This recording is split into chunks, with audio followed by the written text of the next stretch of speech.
everyone, Janeen here at Lupus Health Shop.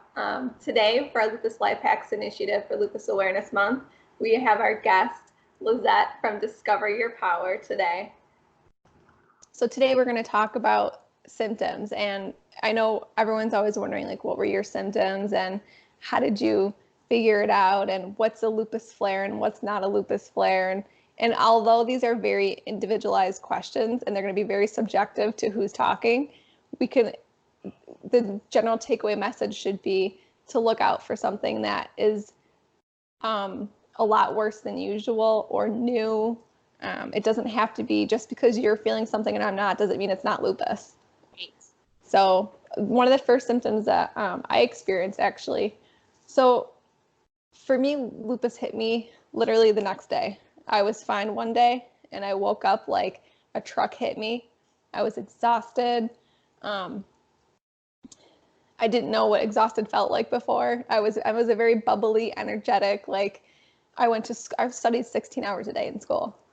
Like, that's what I was doing all day and night.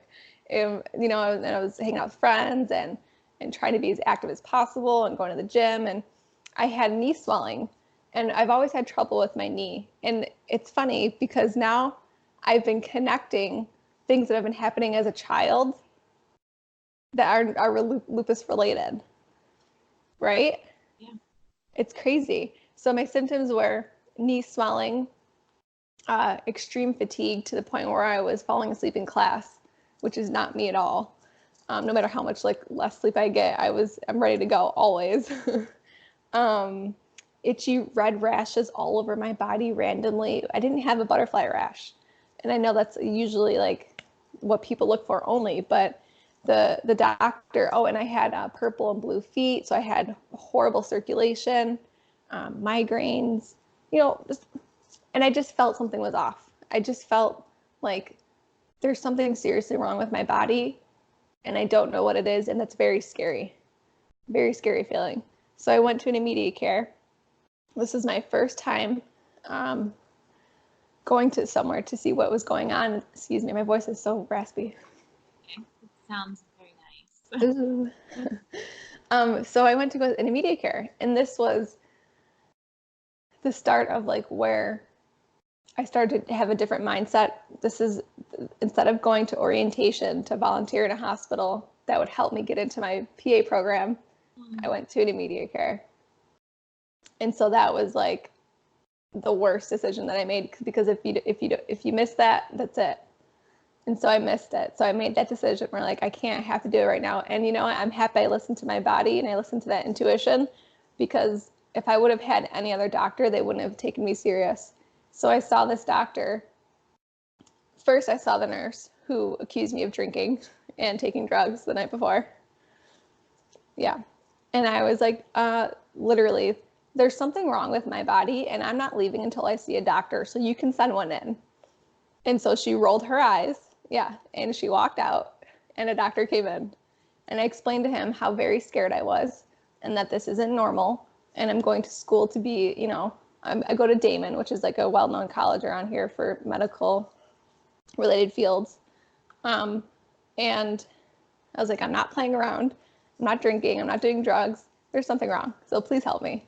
And he did. He sat there for 45 minutes and he evaluated me and he said, you have lupus. Just like that. Wow.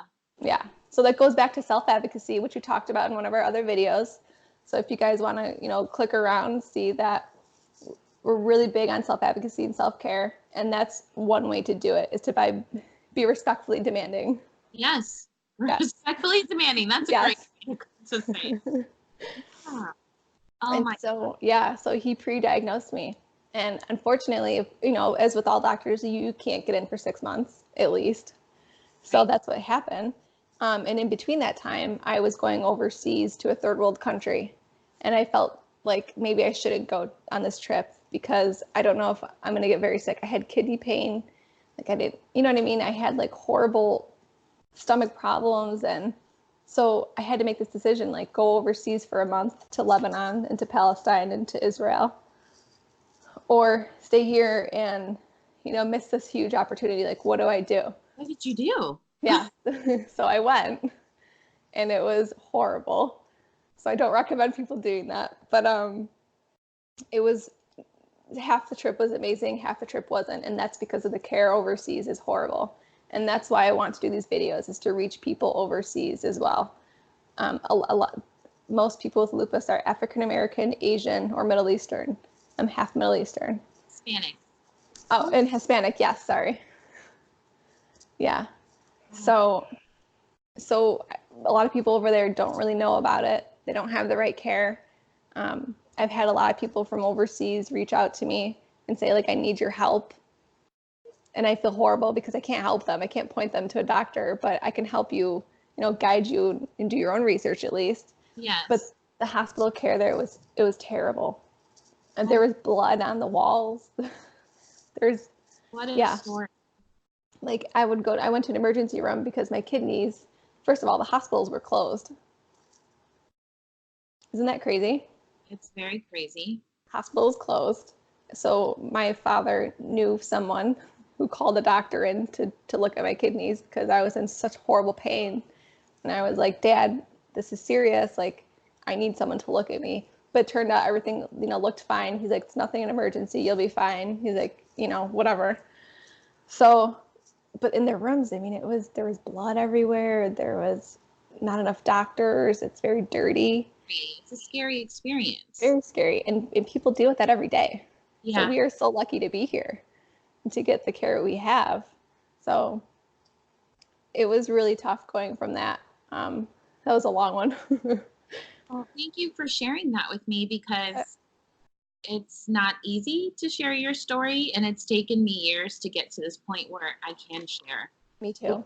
Yeah, and articulate it to where people can understand me. Right. Yeah, it's very hard to get that message across sometimes. Yeah. Well, it's like so with my story, so many of the things that you said I can relate to. For me, back in 2006, I was, well, prior to that, my whole upbringing, I was very active. I played soccer. I did Taekwondo. I was a black belt in Taekwondo. And that's awesome. Good for you. Go like 7 days a week. I was captain of the cheerleading squad. I was senior class president. Look at you. So you're destined to be a leader. Oh. I was in chorus. So basically, I share all that. I used to work out, and I share all that because I was extremely active. Mm-hmm. At a certain point, things started to shift for me, and they began shifting. And I didn't really acknowledge it. I just kind of found little Band-Aids to deal with the pain or deal with the fatigue that I was experiencing. Or I would tell myself, like, oh, well, I guess that's just normal. And exactly. It becomes the new normal for you. Well, how do you know what is normal and what's not with your health if you have an autoimmune disease and you've always experienced these symptoms your whole life? You don't understand that that's not really how I'm supposed to be feeling, because I felt like this for years. Mm-hmm. I didn't know that the way I was feeling was not normal. I didn't know that it was lupus. And now that I think back, I had been experiencing lupus symptoms since I was in middle school. Wow. So for me, what made me realize this is not normal was I started to get bruises, big purple bruises, just like the color of your shirt. Wow. My body. I would go to bed with no bruises and wake up with new bruises, or they would just show up throughout the day from a little bump where I scratched myself and it would turn into a big bruise or whatever. So one day, me and my family were on our way to the beach, and from my bikini strap on my back, it caused a big purple bruise the size of the color of your shirt. Wow. You have to go to the doctor. I'm not going to let you tell me no anymore, because she had been telling me to go. And I said, okay, fine. You're right. This isn't normal. The day that I went to the doctor, I showed up and I had a couple bruises on my body, but I had one on my neck. And the male doctor that saw me, he said, you know how you were like, your doctor, or that doctor's assistant said that you were drugs or drinking. This doctor told me, that looks like a hickey. I immediately got my stuff because I felt so discouraged. I got my stuff and left. And How horrible. how horrible. Horrible patient care. Oh my goodness. My mom told me, I'm going to the doctor with you. We're going to go back. And if you feel more comfortable, we're going to see a female doctor. And that's another reason why I encourage you guys. In a previous video, we talked about this. I encourage you guys to bring someone that can help support you and advocate for you. So my mom came with me. We explained everything again. I showed the doctor the same bruises, and they ran blood work. And that's when they told me, you either have AIDS, cancer, or lupus. Wow. Yeah. And at the time, not only was I experiencing the pain and the bruising was caused from the lupus was affecting my platelet count, causing I was thinking that, yeah. Which is why the bruises were happening, because I was experiencing internal bleeding, the early stages of it, and my hair was falling out. I had pain. It was hard for me to work out, so I had to stop. And it was a just a downward spiral. Yes, thank you. Domino effect. And so they did tests on me. They ran blood work to rule out AIDS. Thank God. That's very scary. Super scary. At 20, I was 24. Wow.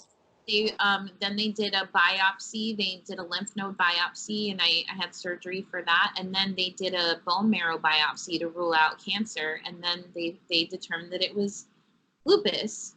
And I was like, okay, it's lupus. Great. How do we fix it? It doesn't work that way. Yeah. They're like, just kidding. Yeah. So many of the things that you said I relate to, because it's a journey. And I think me and you were lucky compared to other people that get diagnosed nowadays, or even, back then, is because it typically takes years for people to get diagnosed. Yes. Months to years. Which means they're already going to have organ failure. Yeah. You know what I mean? Like, it took me about a 3-month period to get diagnosed. Okay. That's phenomenal. Compared to what other people go through now. But at the time, I'm sitting here going through internal bleeding, not knowing why it's happening. Right. Exactly. Yeah. You're like falling out. It's horrible. It's so sad. Yes. So, and on top of that, I didn't know, but my kidneys, I was going through early stages of kidney failure. Okay. Yeah. So it was just a domino effect of symptoms. And that's what lupus does. It attacks one organ and it goes to the next, and it attacks your cells and your tissues, your muscles. And it was awful until you can grab a hold of it and control it. Absolutely. And that's the takeaway message for today's video, would be to monitor every symptom, write it in a journal. Even if it sounds like it may be from something else, write it down. Because you don't know. And then advocate for yourself, bring someone with you, even if it's a friend, someone to validate what you're feeling. Yes. And just to piggyback off of that, be specific about what you're experiencing when you write it down. Yes. Write down the date. Write down how long. Did you experience it for days, or was it a short period of time? Yeah. How did you feel? Because all of those are questions or things that you can write down, that if you share that with your doctor, it may give your doctor even more insight so they can help you. Exactly. And they're not mind readers, and sometimes when we're scared, we're not good at communicating. It's natural. That's totally okay. So it's so important to write every detail down, or keep it in your phone, whatever's easier, or record it on a voice recorder. That's totally fine.